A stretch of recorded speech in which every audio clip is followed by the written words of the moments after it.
And finally, new rule. Someone has to help Donald Trump understand that I don't suffer from Trump Derangement Syndrome. He suffers from Bill Maher Derangement Syndrome.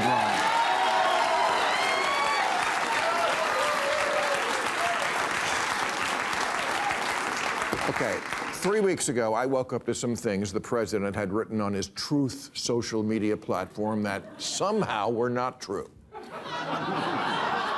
I don't know how they got in there. It's not like the president to just make things up when he's mad. But on this occasion, he did, which I forgive. But on Valentine's Day, that hurt. But just to set the record straight from what the president claimed, I didn't ask for the dinner. Our mutual friend asked me. It's on tape from my podcast. Also, I wasn't nervous and scared, and the dinner wasn't quick. I was there almost 3 hours, and it wasn't vodka, it was a margarita. I didn't ask for it right away. I had a drink before dinner, and then a couple more during. I was having a good time. So were you, Don, because we were talking like real humans, not like that crazy act you put on in public. But I know that's what you do. You are, if anything, a man who wears his heart on his sleeve. And so you did here, listing your accomplishments and how hurt you feel that people, including me, have not recognized them enough. I understand that feeling.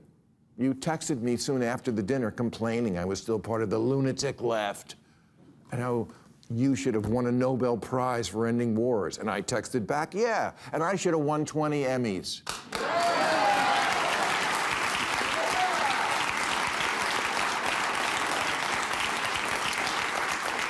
We argued for a while, and you ended by saying, Bill, you know what? Don't change.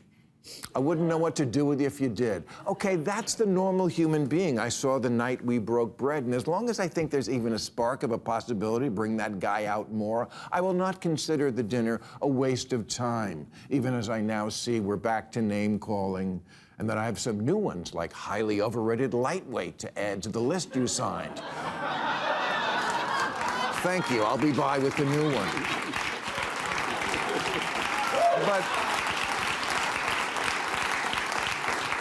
But let's go through the things you're butthurt about people not having noticed, because some people do have TDS. But you know what? I've called people out for making hating you their entire reason to live.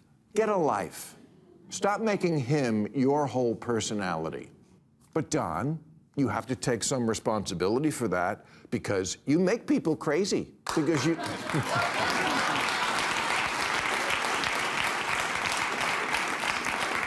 Because you do things that are racist, misogynistic, anti-democratic, and corrupt. But I'll prove now I don't have the dreaded TDS. First off, despite all the hate I got from my side, I never threw you under the bus and said, oh, you're right, I shouldn't have ate steak with Hitler. Because that's stupid. Access to the President of the United States, are you kidding? You can't put a price on that. Although, Don, quite frankly, you do put a price on that all the time.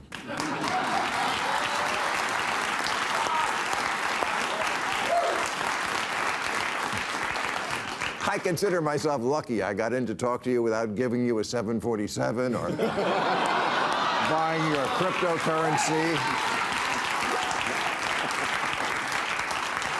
or giving you my Nobel Prize. But let's continue. You say no mention of the perfect border. The border is closed. The border's a win. The border's a win. You mentioned the mass removal of stone-cold criminals. This is what got Trump elected. We're going to get the gangs out. We don't want to become the kidnap country. They're taking out of Iran's nuclear capability. I was very supportive of bombing the nuclear facility in Iran. I thought that was great. Venezuela. Do I love everything about it? No. But do I hate it? No. If he somehow gets Venezuela, Cuba, and Iran all to be not these horrible places they were, he should get a Nobel Peace Prize.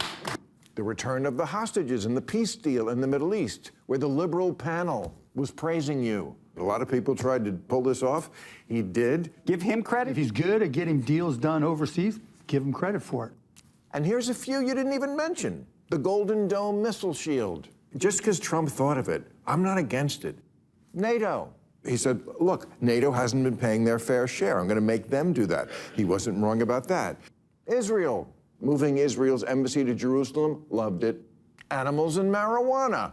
He did an animal rights thing that all my PETA friends loved. Pot is not a Schedule I anymore. Thank you. Penises. Penises do not belong in women's prisons. He's not wrong about that. And not just penises, ballroom. We don't have a place when they have state dinners. They're doing it in a tent. This is America. So do I give a shit that he's doing this to the White House? I really don't. And giving props for saying about the Nick Fuentes Jew-hating wing of the Republican Party. Trump is the one who said, and I give him credit for this, he said, we don't want you. And the economy? About a month ago, I said, look, I had to own it. I said, I thought by July 4th the economy would be in the shitter, and it wasn't. I was wrong. See, that's the difference between you and me, Don. I can admit when I'm wrong, and I can be honest. In fact, I may be the last person from the lunatic left that is still an honest broker when it comes to you.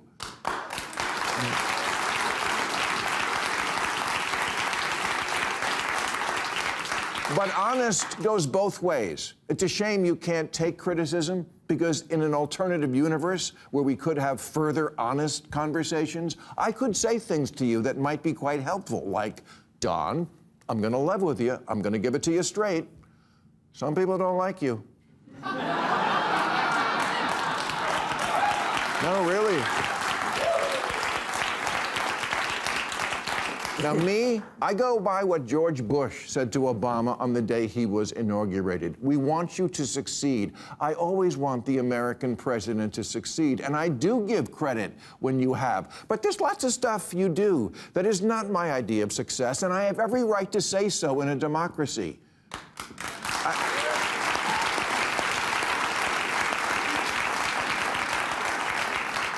ICE, yeah, I'm glad you got rid of stone-cold criminals, but no one wanted the sadism and stupidity that went along with it. Doge, a complete disaster. People died for no reason, and it cut no government waste. Coal is not beautiful or clean. Criminalizing dissent is wrong, and so is the juvenile trolling and suing people into silence.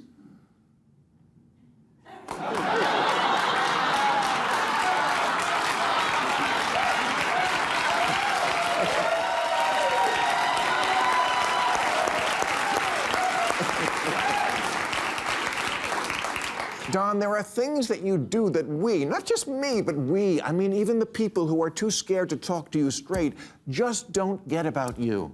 Taking the side of autocrats instead of democratic allies around the world? Who hates Canada?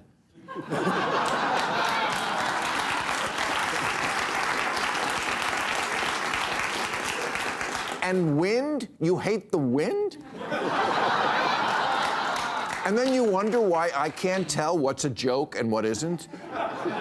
It's not derangement for me to be always calling out the election-denying obsession you have, or the pardons from my friends and punishment from my enemies mode of governing, or the side deals for your family that always seem to be part of everything. We see how rich you've all become, but the people of West Virginia don't seem to be feeling the winning. A Democratic senator recently said of your administration, they are the elites they pretend to hate.